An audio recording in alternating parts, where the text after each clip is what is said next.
கிறிஸ்துவுக்குள் பிரியமானவர்களே, இந்த நாளுக்கான மாலை நேரம் அண்ணா மார்க் எழுதின சுவிசேஷம் 1வது அதிகாரம் 32வது வசனம். Mark 1:32, mark 1:32. சாயங்காலமாகி சூரியன் அஸ்தமித்த போது சகல பிணியாளிகளையும் பிசாசு பிடித்தவர்களையும் அவரிடத்தில் கொண்டு வந்தார்கள். அதாவது இப்ப பேதுருடைய மாமியை குணப்படுத்திட்டாரு. இப்ப என்னாச்சு? நான் நல்லா கவனிங்க. எங்க ஓய்வு நாள்ல ஜெபாலயத்துல போய் பிரசங்கம் பண்ணாரா? பிரசங்கம் பண்ணி முடிச்சுட்டு இப்ப சீமோனுடைய வீட்டுக்கு வந்தாரு, மாமியை சுகப்படுத்திட்டாரு. இப்ப ஓய்வு நாளுடைய சாயந்தரம் முடிஞ்சு போகுது 6 மணிக்கு. ஏன்னா சாயங்காலமாகி சூரியன் அஸ்தமித்த போது அப்படின்னா என்ன? ஓய்வு நாள் முடிஞ்சு போச்சு.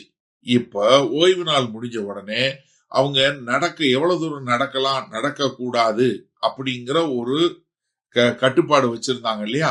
அது இப்ப இல்ல. ஏன்னா யூதர்கள் என்ன பண்ணக்கூடாது, அவங்க ஓய்வு நாள்ல எவ்வளவு தூரம் நடக்கலாம் நடக்கூடாதுங்கிறத எரேமியா 17வது அதிகாரம் 21, 22 வரைக்கும் உள்ள காரியம். இப்போ கர்த்தராகிய இயேசு கிறிஸ்து குணப்படுத்தின விஷயம் மக்களுக்கு தெரிஞ்சு போச்சு.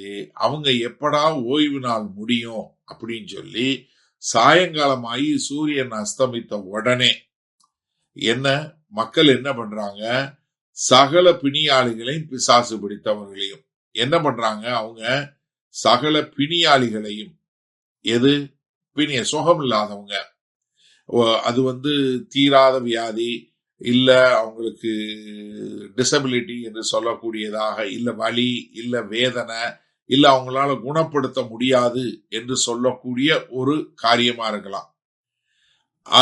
அடுத்து பிசாசு பிடித்தவர்கள். பிசாசு பிடித்தவர்கள், எல்லா விதமான பிசாசு பிடித்தவர்கள். ஏன்னா அவர் ஜெபாலயத்திலே பிசாசு துரத்திட்டாரு. அதனால சகல பிசாசு பிடித்தவர்கள், அவங்க நிறைய பேர் பிசாசு பிடிச்சவங்கள கயிறுல கட்டி வச்சிருந்திருப்பாங்க. அவங்க எல்லாம் பண்ணிருப்பாங்க. இப்ப அவங்கள எல்லாரையும் கொண்டு வரக்கூடியவங்களா. அப்ப எல்லா விதமான நோய் பிடிச்சவங்க, எல்லா விதமான பிசாசு பிடிச்சவங்க, இவங்க எல்லாரையும் அவரிடத்தில் கொண்டு வந்தார்கள். இங்க தமிழ்ல அவரிடத்தில் கொண்டு வந்தார்கள் என்று சொல்லக்கூடியது, நீங்க கிரேக்க மொழியில பாத்தீங்கன்னா அவங்க அவசர அவசரமா ஒரு எதிர்பார்ப்போட கொண்டு வந்தாங்க. ஏன்னா அவங்க எல்லாரும் இயேசு கிறிஸ்துவுடைய வல்லமையை முழுமையா விசுவாசிச்சாங்க. அதனால அவங்க என்ன பண்ணிட்டாங்க? அவங்க என்ன பண்ணலன்னா ஜெபாலயத்துக்கு கொண்டு வரல. ஏன்னா ஓய்வு நாள் பிரச்சனை இருக்கு. அதனால அவங்க எல்லாம் வெயிட் பண்ணிட்டே இருந்து காத்துட்டே இருந்து ஓய்வு நாள் முடிஞ்ச உடனே எல்லாத்தையும் தூக்கிக்கிட்டு எங்க வர்றாங்க? இயேசு கிறிஸ்துட்ட சீமோனுடைய வீட்டுக்கு சாயங்காலம் ஆன போது கொண்டு வர்றாங்க. அப்ப என்ன பாக்குறோம்னா, விசுவாசம் மக்களை இயேசு கிறிஸ்துவை நோக்கி நகட்டுகிறதே ஒழிய அவரை விட்டு தூரம் கொண்டு போகல. அதனால இவங்க என்ன பண்றாங்க? எல்லாரையும் இயேசு கிறிஸ்து கிட்ட கொண்டு வர்றாங்க. சங்கீதம் 103வது சங்கீதம் 3வது வசனத்துல சொன்னது போல அவர் எல்லா நோய்களையும் குணமாக்கக்கூடியவராய் இருக்கிறார் என்று சொல்லக்கூடிய ஒரு காரியத்தை நம்ம இங்க பார்க்கிறோம். சரி, இந்த நாள்ல இந்த வசனத்தை நம்ம எப்படி எடுத்துக்கொள்வது? நிறைய பேர் என்ன எடுத்துக்கிறாங்கன்னா, இயேசு கிறிஸ்து ஆவிக்குரிய விடுதலைக்கு மட்டும்தான் வந்திருக்கிறாரு அப்படின்னு. ஆனா நிறைய பேரு, அதிகமான பேர் எதுல விசுவாசிக்கிறா, இயேசு கிறிஸ்து மாம்ச பிரகாரமானதுக்கு தான் வந்திருக்கிறாரு. ரெண்டுமே இல்ல, கிடையாது. ரெண்டுக்கும் வந்தார். அவர் நம்முடைய சரீரத்திற்கும் நம்முடைய ஆவிக்கும் அவர் தான் தேவன். நம்மளுடைய மாம்ச பிரகாரமான காரியங்களா இருக்கட்டும், இல்ல ஆவிக்குரிய காரியங்களா இருக்கட்டும், பிசாசு பிடிக்கிறது ஆவிக்குரிய காரியம், மாம்ச பிரகாரமா பலவீனமா இருக்கிறது இது எல்லாமே கர்த்தர் என்ன பண்றாரு? நம்முடைய சரீரம், நம்முடைய ஆவி, ஆத்மா முழுவதையுமே குணப்படுத்த வல்லவராய் இருக்கிறார். அப்ப நீங்க என்ன செய்ய கற்றுக்கொள்ளணும்? உங்களுடைய தேவைகள் எதுவாக இருந்தாலும் சரி, அது மாம்ச பிரகாரமான தேவையா இருந்தாலும் சரி, இல்ல உணர்ச்சி பூர்வமா இல்ல உணர்வு பூர்வமான தேவையா இருந்தாலும் சரி, இல்ல ஆவிக்குரிய தேவையா இருந்தாலும் சரி, நீங்க எல்லாவற்றையும் கர்த்தர்ட்ட கொண்டு வாங்க. அவரு எல்லாவற்றையும் சரி செய்யக்கூடியவராய் இருக்கிறார்.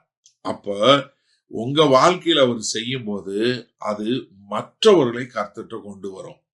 ஏன்னா ஒரு ஜெபாலயத்துல ஒருத்தரை குணப்படுத்தினாரு, அது மாத்திரமல்ல பேதுருவோட மாமியை குணப்படுத்தினாரு. இப்ப சாயங்காலம் ஆன போது எல்லாரையும் கூட்டி கொண்டு வரக்கூடிய ஒரு காரியம். அப்ப என்னன்னா, நீங்க தெளிவா தெரிஞ்சு கொள்ளுங்க, கர்த்தரால முடியாத காரியம் ஒண்ணுமே இல்ல. அப்ப உங்களுக்கு விசுவாசம் வரும்போது அந்த விசுவாசம் ஜனங்களை இயேசு கிறிஸ்துவ கொண்டு வருமே ஒழிய தூரமாக கொண்டு செல்லாது. அப்ப கொண்டு பக்கத்துல இயேசு கிறிஸ்துவ வந்து நம்முடைய தேவைகள் எல்லாவற்றையும் பெற்றுக்கொள்வோமா?